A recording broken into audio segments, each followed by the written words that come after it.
2011 world cup के quarter finals में कंगारुओं के फन को कुचल के अब भारत के निशाने पर पाक था और भारत विश्व चैंपियन बनने से महज 2 कदम दूर था। पहले सेमीफाइनल्स मुकाबले में संगकारा और दिलशान की बेजोड़ पारियों के दम पर श्रीलंका न्यूजीलैंड को खदेड़कर वर्ल्ड कप के फाइनल में जगह बना चुका था और आज हमको इस वर्ल्ड कप का दूसरा फाइनलिस्ट मिलने वाला था। वर्ल्ड कप के पिछले 24 सालों में पहली बार पाकिस्तान ने ऑस्ट्रेलिया को हराकर इस वर्ल्ड कप में अपने इन्फॉर्म होने का प्रमाण संपूर्ण विश्व को दे दिया था। ऐसे में पाकिस्तान की नजरें अब उस रिकॉर्ड को तोड़ने पर थी जो रिकॉर्ड हर वर्ल्ड कप में पाक को एक नया जख्म देता था। भारत से वर्ल्ड कप में कभी न जीत पाने का रिकॉर्ड। पाक अभी भी वर्ल्ड कप में भारत पर अपनी पहली जीत के लिए तरस रहा था। वहीं माही की टीम भी इस रिकॉर्ड को कायम रखने के लिए बेताब थी। क्रिकेट के गलियारों में इस महामुकाबले के चर्चे रुकने को तैयार नहीं थे। ये मुकाबला सिर्फ एक मुकाबला नहीं बल्कि 2 देशों के सम्मान की लड़ाई बन चुकी थी, क्योंकि जो इस मुकाबले को हारता उसका वर्ल्ड कप का सफर यही समाप्त हो जाता। क्रिकेट को धर्म मानने वाले इन दोनों देशों के बीच हो रहे इस महासंग्राम को देखने के लिए भारतीय प्रधानमंत्री और पाकिस्तानी प्रधानमंत्री भी मौजूद थे। गंभीर और हरभजन ने इस मैच को अपने करियर का सबसे हाइप्ड और प्रेशर वाला मैच बताया है। तो स्वागत है आपका क्रिक सागा के एक महा एपिसोड में। कहानी इतिहास के सबसे बड़े सेमीफाइनल मुकाबले की।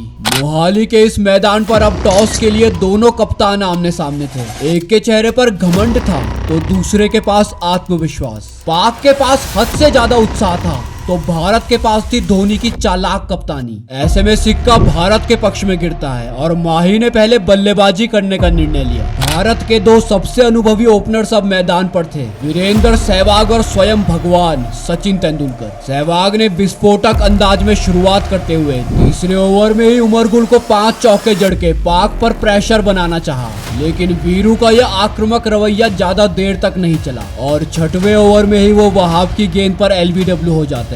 सहवाग अब भारत का साथ छोड़ चुके थे और पिच पर सचिन का साथ देने गंभीर का आगमन होता है। यहाँ से दोनों ने संयम दिखाते हुए भारतीय पारी को संभालने का प्रयास किया। दोनों ने समझदारी का परिचय देते हुए पहले कुछ गेंदें तो संभल कर खेली और सेट होने के बाद पाक गेंदबाजों पर टूट पड़े। दोनों ने मिलकर भारत के स्कोर को 18 ओवर में 116 रनों तक पहुंचाया। फिर प्रोफेसर हाफिज ने गंभीर को छकाकर स्टंप आउट कर दिया और भारत अभी इस विकेट के गम से उभरा भी नहीं था कि 26वें ओवर में युवा विराट कोहली भी वहाब की गेंद पर अकमल को कैच थमा बैठे। भारत का पूरा मध्यक्रम तहस नहस हो चुका था, क्योंकि इसके बाद इस विश्व कप में भारत की रीढ़ की हड्डी युवराज सिंह भी अपनी पहली गेंद पर वहाब का शिकार बनते हैं। लगातार 3 विकेट्स लेकर पाक ने भारतीय खेमे में सनसनी मचा दी थी। वहाब की ये गेंदबाजी भारत को लगातार जख्म दे रही थी। पिछले मैच में कंगारुओं को दौड़ा कर खदेड़ने वाले युवराज सिंह का बिना खाता खोले बोल्ड हो जाना इस मैच में भारत की दुर्दशा को बयां कर रहा था। एक छोर पर विकेट्स गिर रहे थे, परंतु दूसरे छोर से मास्टर ब्लास्टर भारत की पारी को संभाल कर रखे हुए थे और उनकी इस पारी को साथ मिलता है कप्तान धोनी का। दोनों ने विकेट गिरने के इस सिलसिले पर रोक लगाई। वहीं सचिन के पैर भी अब जम चुके थे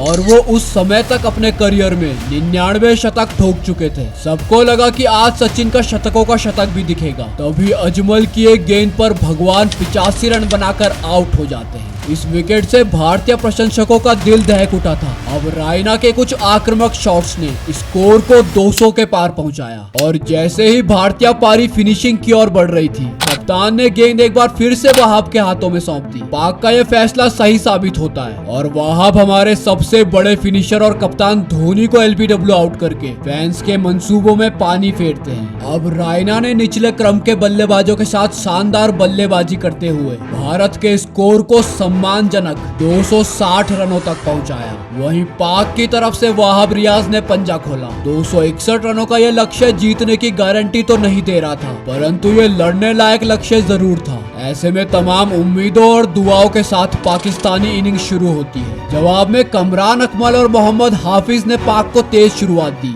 लेकिन भारतीय गेंदबाजों ने जल्द ही रणगति पर लगाम कसी और पहले 19 रनों पर जाहिर खान ने अकमल को पवेलियन की राह दिखाई। फिर मुनाफ ने हाफिज के अजीबोगरीब शॉट को धोनी के हाथों कॉर्ड बिहाइंड करवाया। पाक अब प्रेशर में था, जिसका फायदा उठाया युवराज सिंह ने, जिन्होंने इस वर्ल्ड कप में बल्ला हाथ में आया तो बल्ले से और गेंद हाथ में आई तो गेंद से चमत्कार करने का प्रण लिया था। यूई ने शफीक और पाक के स्तंभ कहे जाने वाले यूनिस खान दोनों को लगातार अपना शिकार बनाकर पाकिस्तान की कमर ही तोड़ डाली। 106 रनों पर पाक के 4 बल्लेबाज पवेलियन की राह पकड़ चुके थे। भारतीय गेंदबाजों ने इस महामुकाबले में भारत का कमबैक तो करवा दिया था, परंतु मिसबाह उल हक और उमर अकमल ने पाकिस्तान की पारी को संभालते हुए भारत पर जवाबी हमला कर दिया। इस साझेदारी को तोड़ने के लिए माही ने अपने ब्रह्मास्त्र हरभजन सिंह को आक्रमण में लाया और भज्जी ने हुंकार भरते हुए अकमल को बोल्ड मार के पाक को चारों खाने चित किया। पाक की ये सल्तनत अब बिखरने लगी थी और आधी पाकिस्तानी टीम अब पवेलियन जा चुकी थी। जीत के लिए अभी भी पाक को 101 गेंदों में 119 रनों की दरकार थी। अभी भी पाकिस्तान के विकेटों का पतझड़ जारी रहा। पाक की सारी उम्मीदें मिसबाह अकेले अपने कंधों पर लिए आगे बढ़ रहे थे। दोनों टीमों के बीच फाइनल खेलने के लिए जद्दोजहद जारी थी,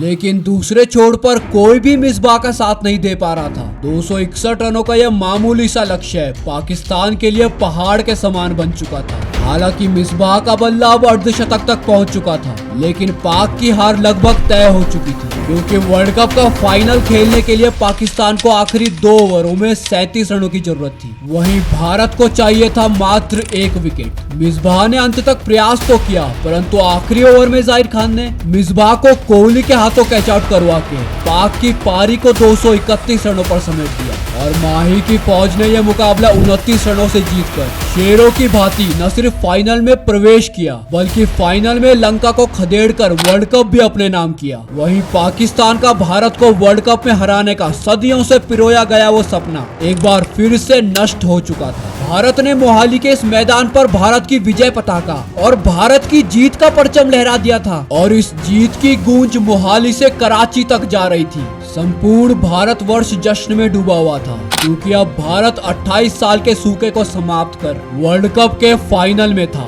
ये खुशी दुगनी हो चुकी थी, क्योंकि भारत ने अपने सबसे बड़े प्रतिद्वंदी पाकिस्तान को हार का मुंह दिखाया था। वहीं फाइनल खेलने का सपना देख रहा पाकिस्तान एक और शर्मसार होकर खड़ा था। पाक की हार की ये गाथा कई दशकों तक याद रखी जाएगी। तो कमेंट करके बताइए कि आपको पाक की हार का ये चैप्टर कैसा लगा, और चैनल पर नए हो तो इसे सब्सक्राइब करके रख लीजिए, ताकि ऐसी इंटरेस्टिंग मैच स्टोरीज आप लगातार देख पाएं।